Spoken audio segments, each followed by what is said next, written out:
Alright, so we have more excellent news on the update roadmap for Baldur's Gate 3. It seems Larian isn't just working on one big update, but actually on a second one as well that will focus a lot more on the community feedback.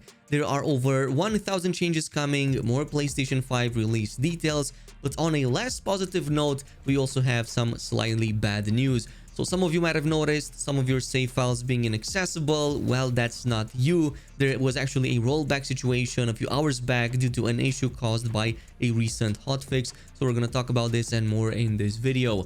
Anyway, for those of you who played in the last 10 hours, Larian released a new hotfix number 4 with a bunch of really interesting fixes to multiplayer, the large save file loading problem, as well as other great fixes. However, due to a build error causing new crashes, they had to roll this back for the time being, and now it's kind of stuck in limbo until the studio tries to get it all sorted out, hopefully as soon as possible and maybe even within the day. The problem is that if you made any saves during this update, which a lot of you likely did because of how Steam and some of the other clients auto-update your games, then you won't be able to load those saves until they republish hotfix number 4.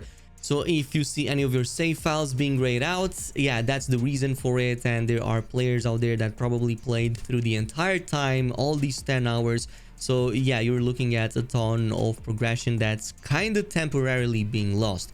However, the good news is that these saves aren't completely gone. You will still get to load them again, but only once the new patch number rolls out. So don't delete them, do something else in the meantime, maybe start a different character, do a different playthrough, or make some other choices in the meantime.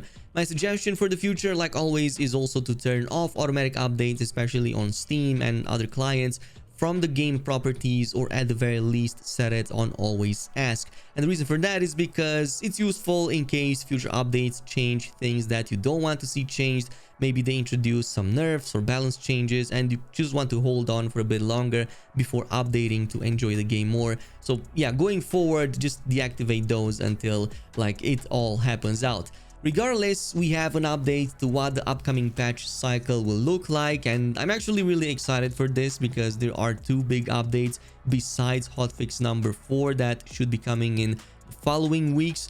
So this was confirmed earlier today by the studio's lead over on Twitter, and there's the patch number 1 that we mentioned in yesterday's video. This is the one that will contain over 1,000 fixes and tweaks. But after that, there's also a planned patch number 2, which is the one that will implement the community feedback and other requested features that you yourself might have asked. And this includes that character change feature that's already been confirmed in development the other day. So it's highly likely that patch number 1 will also contain a number of balance changes, if not directly, at least indirectly, as we've seen already a number of them that fixed some of the items or abilities that did not work properly.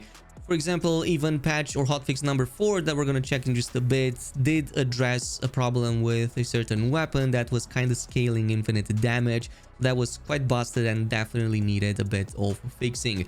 Now, since the PlayStation 5 version is set to contain any patches and updates already available on the PC, some of you even pointed this out to me in the other video, it's totally possible that patch number 1 will drop at or around the same time as the PlayStation 5 release next month on September 6th, or possibly even September 2nd, which is the day of the PlayStation Early Access. And speaking of the PlayStation launch, preloads are confirmed to begin on August 31st for the Digital Deluxe owners, and this version also comes with a 72-hour early access. So early access for the digital pre-orders go live on September 2, and you have the estimated time here, 4 p.m. UTC, that you can convert to your own time zone to see exactly when it comes out in your region. Otherwise, Standard Edition will launch on September 6th, as it always been the case. One thing to note here is that there won't be crossplay between PC and PlayStation, which is a shame, but there is going to be, well, reportedly, cross-save progression between the two platforms. So if you started on the PC, for example, and want to continue on the PlayStation 5 or vice versa, it seems that there's going to be a possibility to transfer these saves between these platforms. Nonetheless, we talked about the patch notes for hotfix number 4, so this is what you should expect for that hotfix once it gets implemented, minus the crash issues that it also, well, introduced since then. So obviously the redacted parts are spoilers. I will not mention these, but you can go ahead and check them in the patch notes over on Steam if you want to.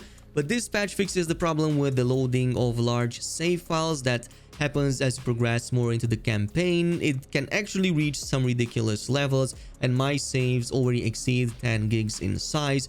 It's kind of getting bad with uploading them to Steam. It's definitely problematic, and it kind of creates a ton of conflicts for me, so I'm not sure how they are going to fix it. Hopefully in the future they will reduce that file size. Also, players who modded their saves to go past level 13, which is totally possible, will also be able to travel, let's just say, to a certain important location, which was not possible prior to hotfix number 4. For now you can't, because we're on hotfix number 3. Once 4 comes out, you're gonna be able to do that.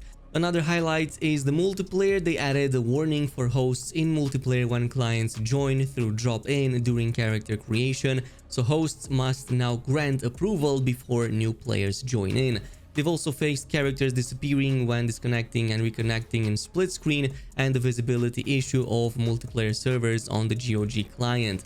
Combat-wise, there are some changes here, including the increase in HP to Isabel, so she doesn't die as easily. They've also fixed certain bugs, including with the Cruel Sting, which, as I've said, added infinite additional psychic damage to attacks. So this could reach some ridiculous levels, like complete and utter rubbish bonus damage over there that could just like one-shot everything. Not really sure exactly what caused this, but I did notice this would happen a lot on the Paladin, maybe other classes too. So some odd interactions with the damages that you could do, maybe coming from the smite attacks, but I'm not really sure myself either. Anyway, this goes in tune with what Eurogamer put out yesterday. They had their own review for Baldur's Gate 3 named a critical success with critical failures. And yeah, it kind of sounds drastic in the title, but they did of course praise the game and how good it looks and how well the first act was polished. Of course, it makes sense after years of early access for Act 1. However, they did admit to how things kind of fall down a little bit in Act 2 and especially in Act 3. And especially from a bugs and polish point of view. Story-wise, I think it was exceptional. Still, they even say that in the article. However, it's clear that as you progress more into the game, more bugs and more problems appear. The save file problem is just one of them. It can reach ridiculous sizes, but there are plenty other performance issues there that even on my PC, which has like a 4090, like 32 gigs of RAM and like the latest CPU, it still gets dips below 40 in Baldur's Gate in the main city. So it's kind of getting ridiculous out there, which is why we're gonna see updates that contain upwards to 1000 fixes. There's a good reason for that, and that's because the later on acts do lack some of the polish that the first act does have. In any case, Baldur's Gate 3 is still a 10 out of 10 game for me personally, and I'm gonna play it for a very long time simply because there is a lot of stuff to do in it. In the meantime, let me know down below, has hotfix number 4 or its rollback affected any of your save files? And if so, how many hours did you lose temporarily at the very least? Or if you have any other save file issues? Thanks so much for watching, and I'll see you in the next one.